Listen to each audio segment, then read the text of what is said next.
आदरणीय मंदाकिनी जी,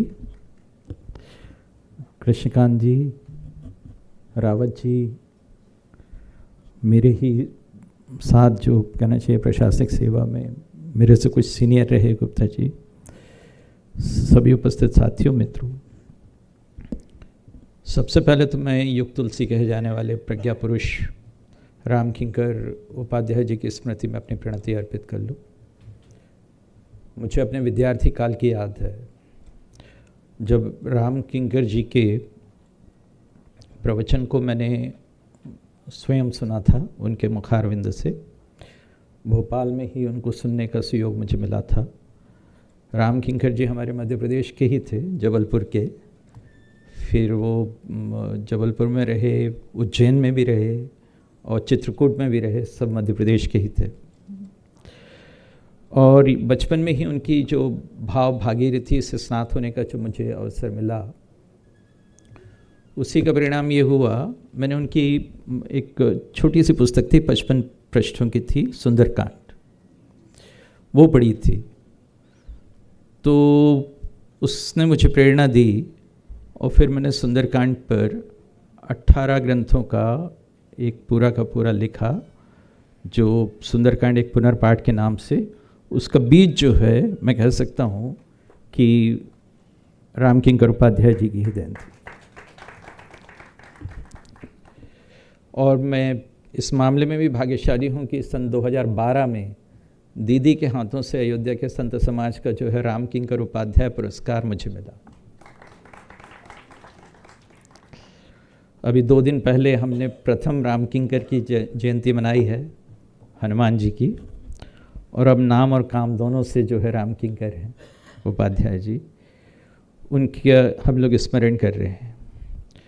मैं मानता हूं कि मेरा लेखन जो है उस संन्यास वृत्ति का लेखन नहीं है जिसके दर्शन जो है पूज्यपात महाराज जी के जो प्रवचनों में होते थे। मैं तो अपनी प्रशासनिक भूमिकाओं का निर्वाह कर रहा था और सन 2006 से मैंने लिखना शुरू किया था। 2012 तक आते आते मेरी उस श्रृंखला की करीब 9 पुस्तकें हो गई थी जब दीदी ने पुरस्कृत किया था। आज मैं इसलिए ही विशेष रूप से प्रसन्न हूँ क्योंकि प्रशासन में रहने के कारण राज पर बोलने के लिए तो मुझे कहना चाहिए कि एक अपनी किस्म का अनुभव की पूंजी मेरे पास है और आधुनिक राज्य के यथार्थ से जो है मैं काफ़ी हद तक परिचित हूँ उसकी प्रकृति से। और राम किंकर उपाध्याय जी को बचपन से ही पढ़ते रहने के कारण राम राज्य को सादृश्य से भी परिचित हूँ। पता नहीं कैसे मेरे पास राम किंकर जी का एक विजिटिंग कार्ड है, आज तक है। अभी जब मैं अपनी पुस्तकें देख रहा था उनके संदर्भ में मुझे उनका विजिटिंग कार्ड दिखा और उससे जुड़ा कोई प्रसंग मुझे याद नहीं आ रहा था कि ये मुझे कब मिला होगा। लेकिन मुझे ये ज़रूर याद है कि भोपाल में जब वो रामरस की जो कहना चाहिए कि भाव माधुरी से हम सबको विमुग्ध कर रहे थे, तब उनका विषय जो है शबरी पर केंद्रित था। और शबरी को उन्होंने राम राज्य के प्रथम 2 नागरिकों में गिना था, एक केवट जिसकी बात अभी रावत जी कर रहे थे और दूसरा शबरी। राम किंकर जी के जो राम राज्य की अवधारणा है वो प्राथमिक रूप से देखूं तो तुलसी के जो हैं रामचरितमानस से प्रवाहित है। मैं प्रभावित नहीं कह रहा हूँ, प्रवाहित कह रहा हूँ।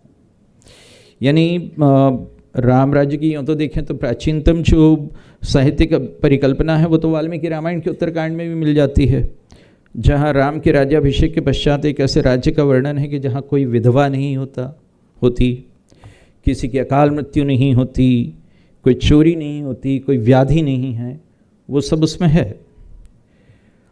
और कई लोग जो हैं ये उसको यूटोपिया से संभ्रमित भी करते हैं। यूटोपिया की कल्पना लेकिन विशुद्ध कल्पना है और रामराज्य जो है वो कल्पना नहीं है, ऐतिहासिक स्मृति है। और राम किंकर जी की यही विशेषता मुझे लगी कि उन्होंने राम राज्य को एक जीती जागती सच्चाई के रूप में लिया, जो कि भारत का जनमानस भी लेता है और इस मामले में उसको यूटोपिया से उन्होंने भिन्न कर दिया। ये विश्वास जो था, ये विश्वास उसको यूटोपिया से भिन्न करता है। यूटोपिया का मतलब जब थॉमस मोर ने जो है 1516 में लिखा, तो उसका यूटोपिया का शाब्दिक अर्थ था नो प्लेस, कोई जगह नहीं। यूटोपिया एक ऐसा परिकल्पना है जिसका ना कोई स्थान है ना कोई देश। और राम राज्य की जो चर्चा कहना चाहिए कि राम किंकर उपाध्याय जी ने की, उसमें उसको एक देश भी दिया, एक काल भी दिया, स्पेस भी और टाइम भी। इसलिए उनका जो उस तरह का अप्राप्य स्वप्न नहीं है, वो एक तरह की प्रेस्क्रिप्टिव आइडियल है, एक नुस्खा है, एक आदर्श है जो उन्होंने दिया है। और पाश्चात्य जो यूरोपिया था वो राज्य केंद्रित था, जबकि राम राज्य की जैसी व्याख्या जो है राम किंकर उपाध्याय जी ने की है अपने ग्रंथों में, वहाँ वो वर्च्यू एथिक्स पे आधारित है, किसी तरह के इंस्टीट्यूशनल डिज़ाइन पे नहीं। इसलिए मुझे विषय अच्छा लगा था इसमें कि राम राज्य का भाव, किसी इंस्टीट्यूशनल डिज़ाइन की बात नहीं कर रहे थे वो। और इस बात को उन्होंने इन सो मेनी वर्ड्स यूँ भी कहा था, जो उनकी पुस्तक से ही मैं कोट कर सकता हूँ, जहाँ पर वो कह रहे थे कि वो जो आई है ना कि राम राज्य में सभी निरोग हैं, तो उन्होंने कहा स्वास्थ्य वो है, वो नहीं कि जहाँ बहुत सारे औषधालय हों। उन्होंने कहा जहाँ पर लोगों के लिए समस्त साधन उपलब्ध हों, वस्तुतः वह तो एक व्यवस्थित राज्य का लक्षण है। लेकिन राम राज्य का तात्पर्य एक ऐसा राज्य जहाँ व्यवस्था की आवश्यकता ही ना हो।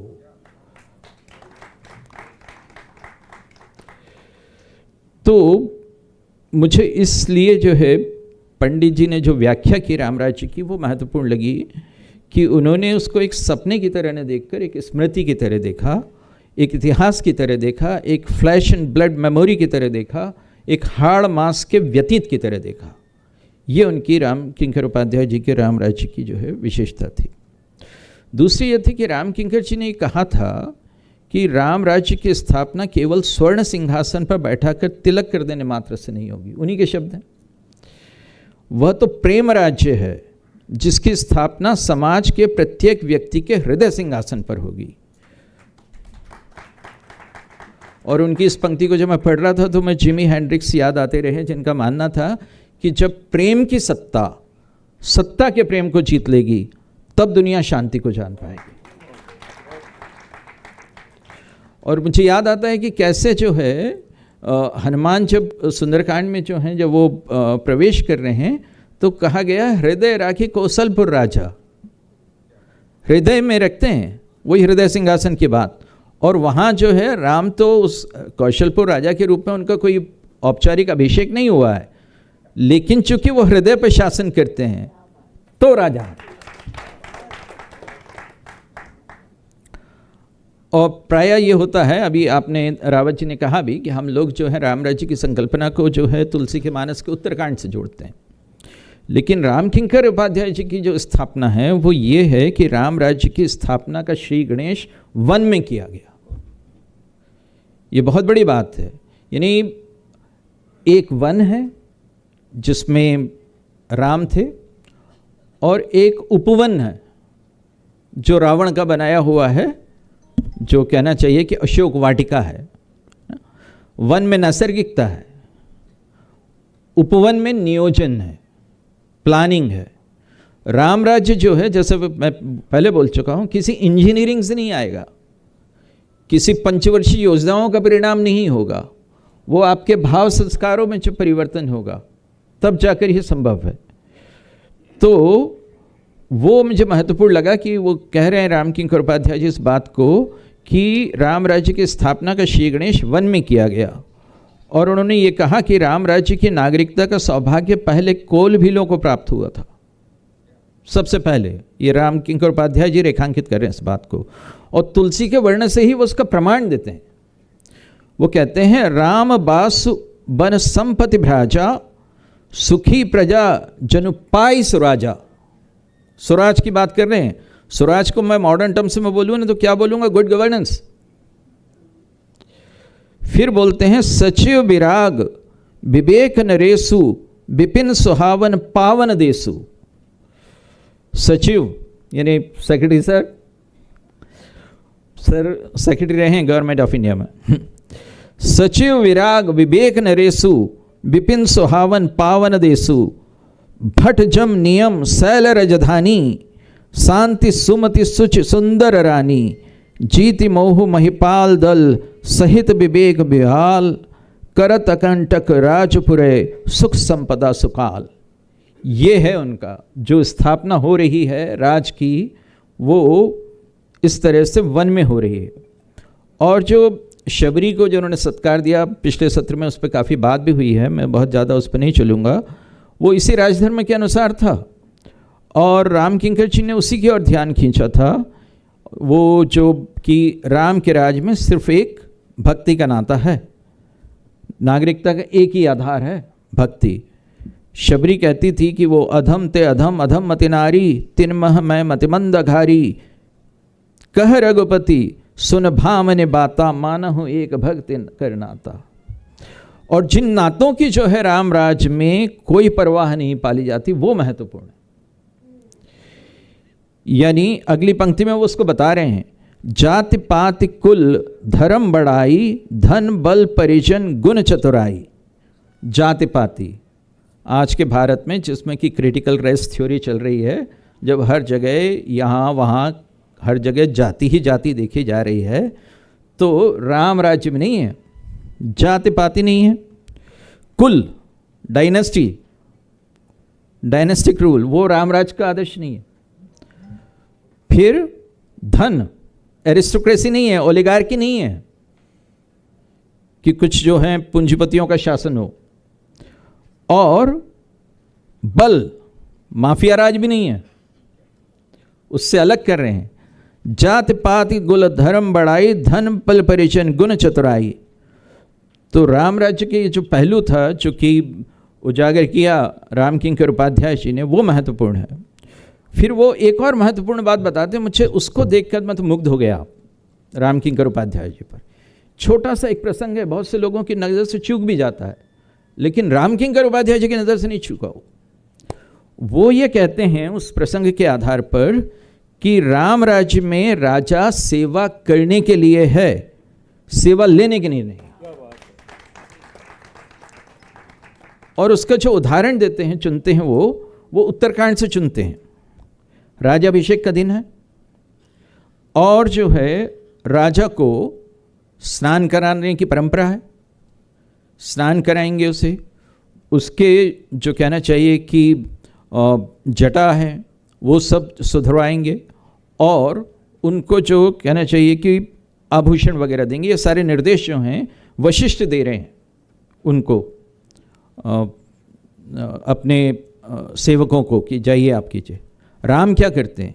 राम कहते हैं सबसे पहले, और गुरु के आदेश से थोड़ा सा अलग हटके चलते हैं और कहते हैं नई परंपरा की शुरुआत करते हुए कि राम कहा सेवकन बुलाई प्रथम सखन अनवाह ऊंचाई। सबसे पहले जो है दोस्तों को, मित्रों को, पहली चीज़ है मैत्री, दूसरी चीज़ है बंधुत्व। तो बंधुत्व में फिर वो कहते हैं तीनों भाइयों को पहले नहाओ, वो राम नहलवाते हैं उनको। अनवाए प्रभु तीनों भाई भगत बछल कृपाल रघुराई। और फिर गुरु की अवज्ञा ना हो, उसका संकेत नहीं जाए, इसलिए उनसे अनुशासन मांगकर स्वयं नहाते हैं। और फिर कहते हैं कि पुनि निज जटा राम बिबराए गुरु अनुशासन मांग नहाए। तो ये राम की लीडरशिप है। राम की लीडरशिप सर्विस में है, पोजीशन में नहीं है। उनका नेतृत्व जो है आदेश देने की शक्ति में नहीं है, यानी पावर टू कमांड में नहीं है, उनका सेवा करने के साहस में है, करेज टू सर्व में है। वो जो जेम सेंटर थे, उन्होंने एक पूछा था प्रश्न कि who then is the greatest leader, और उसका उत्तर उन्होंने ये दिया था, the one who has served the most. वो जिसने सबसे ज़्यादा सेवा की है वही लीडर है। और जो रॉबर्ट ग्रीनलीफ ने बाद में जाके सर्वेंट लीडरशिप की पूरी एक थ्योरी दी, मुझे लगता है कि उसके संकेत जो हैं बहुत पहले उसमें दे दिए गए थे। और राम किंकर उपाध्याय थे जिन्होंने सबसे पहले उसको पढ़ा था। मुझे बताया कि समय ख़त्म हो रहा है मेरा, इसलिए प्रणाम, धन्यवाद।